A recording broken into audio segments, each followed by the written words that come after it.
안녕하세요. 홍프로 스포츠입니다. 적중하신 가족방분들 모두 축하드립니다. 홍프로 가족방에서 모든 경기, 언오버 및 핸디캡, 최종 조합 공유해드리고 있습니다. 적중률 높은 홍프로 가족방은 고정 댓글에 있는 링크로 문의해 주시기 바랍니다.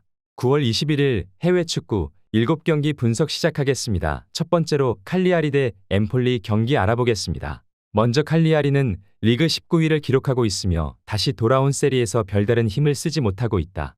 지난 라운드에서는 홈의 이점을 살리지 못하며 나폴리에 완패했고 시즌 개막 이후 4경기에서 피콜리의 1득점을 제외하면 득점이 없다. 때문에 부진 탈출을 위해 이 경기에 공격에 기여를 올려야 한다. 앙겔로와 아지 등 돌파가 좋은 측면 자원들이 오버래핑으로 크로스를 시도할 것으로 보인다. 이어서 엠폴리는 개막 무패를 이어가고 있으며 로마전 승리를 비롯해 개막 이후 한 경기에서도 패하지 않았다. 콜롬보를 비롯해 공격진의 득점은 적지만 강력한 수비로 착실하게 승점을 따내고 있다. 고글리시즈와 이스마일리 등 피지컬로 상대의 공격수를 막아낼 선수들이 잘해주고 있고 그라시의 수비 보호도 안정적인 모습을 보여주고 있다. 엠폴리는 말레와 에스포시트 등 왕성한 활동량으로 공격은 물론 수비 상황에서도 힘이 되는 자원들이 있다. 홈팀의 파상 공세에도 그라시와 함께 중원 우위를 내주지 않고 원정 승점을 가져갈 수 있을 것이다. 엠폴리의 수비 위주 경기 운영과 함께 접전의 경기가 예상되는 매치업이다. 무승부를 추천합니다. 두 번째로 지볼러 대 알크마르 경기 알아보겠습니다. 먼저 지볼레는 리그 14위를 기록하고 있으며 지난 라운드 트벤테 원정에서 무승부를 기록하며 최근 두 경기에서 승점 4점을 따냈다. 개막 이후 3연패를 당하는 등 출발이 좋지 않았는데 분위기 반등에 성공했다. 그레이브스와 플로라누스 등 수비진의 시너지가 살아나며 상대에게 기회를 내주지 않았고 크라스테프가 측면 돌파로 공격의 활기를 불어넣고 있는 모습이다. 이어서 알크마르는 리그 2위를 기록하고 있으며 이번 시즌 최다인 한 경기 9득점을 뽑아내며 헤렌벤을 잡아냈다. 크로닝원 원정에서 무승부를 기록하긴 했지만 리그 개막 이후 5경기에서 4승을 따내며 2위를 질주 중이다. 페럿은 직전 경기 4득점을 터뜨렸고 미나스와 미어딩크 반 본멜의 지원도 확실하다. 강력한 공격력 이상으로 안정적인 수비는 그들의 2위 유지에 큰 힘이 되어주고 있는 모습이다. 지볼레는 안드레아스와 엘 아조우지 등 중원에 나설 볼란치들이 정면 승부를 피하며 버티기로 나설 가능성이 높다. 수비 라인과 간격을 유지하며 상대의 침투를 저지하려 할 것이다.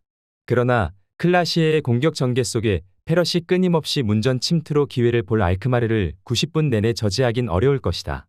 원정팀이 연승을 이어갈 수 있을 것이다. 알크마르 승리를 추천합니다. 영상은 잘 보고 계신가요? 핸디, 언오버 및 최종 조합 공유받아 보실 수 있는 가족방 입장 방법 알려드리겠습니다. 첫 번째로 영상 하단에 댓글을 클릭해 주세요. 두 번째로 댓글에 링크를 클릭해 주세요. 마지막으로 채팅 참여하기 후 메시지 주시고 답장 기다려 주시면 됩니다. 나가기 하시면 가족방 입장 시켜드릴 수 없습니다. 언제든 편하게 문의 주시기 바랍니다. 세 번째로 아우크스부르크 대 마인츠 경기 알아보겠습니다. 먼저 아우크스는 리그 11위를 기록하고 있으며 지난 라운드에서 장파울리를 잡고 시즌 첫 승을 거뒀다. 교체로 들어온 스트라이커 필립 티에츠의 득점이 결정적이었다. 하이덴하임 원정에서 완패하며 분위기가 추락할 위기도 있었지만 빠르게 팀을 추스르며 안정적인 잔류권 진입을 노린다. 이 경기는 그들이 잘하는 홈 일정이기에 오니에카와 야키치 등이 더 공격적으로 중원에서 최전방을 지원할 것으로 보인다. 이어서 마인츠는 아직 승리가 없는 상황이다. 홈에서 브레멘 상대로 경기를 지배했고 이재성의 득점도 나왔지만 패배를 기록하고 말았다. 이재성과 홍현석, 산호 등 아시안 커넥션이 모두 선발 출전해 중원 우위를 가져갔는데 마무리가 아쉬웠다. 비드머와 버크하트 등 최전방 공격수들의 초반 부진이 길어지기에 골 결정력이 개선돼야 할 것으로 보인다. 아우크스는 홈 2경기에서 5득점을 터뜨리는 등 홈에서 득점이 잘 터지고 있다. 그러나 기대를 모은 스트라이커 에센데는 아직 득점이 없고 상대의 견제에 고전 중이다. 산호와 아미리의 수비 보호 아래 역습으로 상대 수비에 부담을 줄 마인츠가 승점 1점 경기를 할 수 있을 것으로 보인다. 무승부를 추천합니다. 네 번째로 엘라스 베로나 대 토리노 경기 알아보겠습니다. 먼저 베로나는 승점 6점으로 리그 7위를 기록하고 있다. 지난 라운드 경기에서 라치초에 분패했는데 캐스퍼의 득점이 나오긴 했지만 강팀 상대로 원정 승점 획득에 실패했다. 그래도 초반 스케줄이 어려웠던 것에 비하면 4경기 승점 6점은 나쁘지 않다. 하로위와 아민사르, 라조비치 등이 이 선에서 충분히 기회 창출을 하고 있고 실바는 왜 팀이 그를 중원의 중심으로 선택했는지를 경기력으로 증명하고 있는 모습이다. 이어서 토리노는 밀란과 아탈란타 등 초반 강팀을 연달아 만났지만 2승 2무를 기록하며 상위권에 위치해 있다. 보이보다를 비롯해 아담 마시나와 페데레센 등 수비 자원들은 최근 2경기 연속 실점하지 않았고 리치와 일리치 등의 중원도 탄탄하다.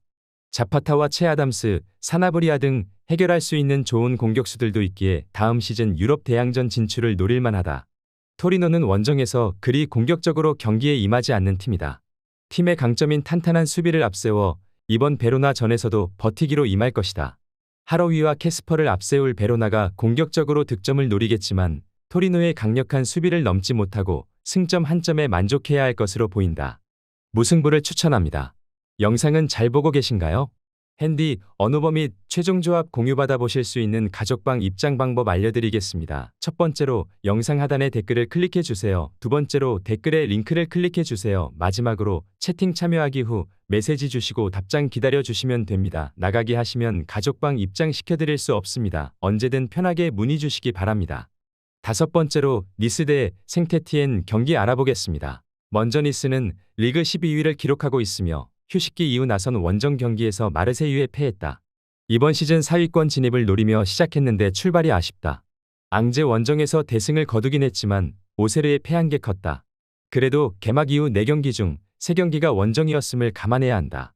홈에서 반격을 노리는데 승격팀을 상대하기에 게상드와 모하메드 알리 디옵 등 득점을 할 수 있는 선수들이 대거 출전할 것으로 보인다. 이어서 생테티에는 리그 16위를 기록하고 있으며 지난 라운드 홈 경기에서 릴에 승리했다. 전력이 좋은 팀을 만나 어려운 경기를 했지만 윙어인 카파로의 득점을 잘 지켜냈다. 그러나 승격 이후 나선 4경기에서 3패를 당했고 지난 라운드 득점을 제외하면 한 골도 없을 정도로 마무리에 고전 중이다. 루카스와 다비타슈빌리가 더 책임감을 갖고 공격에 임해야 할 것으로 보인다. 생테티에는 잉글랜드 리그에서 뛰었던 피에르가 중앙 미드필더로 나서 수비 라인을 보호하고 있는 중이다. 그러나 아직은 기존 선수들과의 합이 아쉬운 상황으로 보인다. 은돔벨레와 로사리오가 중원 우위를 통해 분위기를 주도할 것이고 보가와 디옵의 측면 돌파가 있을 니스가 유리해 보이는 게 사실이다. 니스 승리를 추천합니다. 여섯 번째로 스토크시티 대 헐시티 경기 알아보겠습니다. 먼저 스토크시티는 리그 13위를 기록하고 있으며 휴식기 이후 경기에서 옥스포드에 패했다. 선제 골 허용 이후 공격에 기여를 올리며 후반 기회를 몇 차례 만들었지만 마무리가 되지 않았다.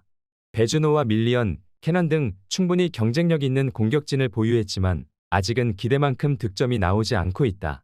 그래도 윌모트의 리드 아래 나서는 수비 라인은 충분히 역할을 하고 있는 모습이다. 이어서 헐시티는 개막 이후 승리가 없으며 중상위권 전력의 팀으로 평가받은 이번 시즌이지만 출발이 부진하다.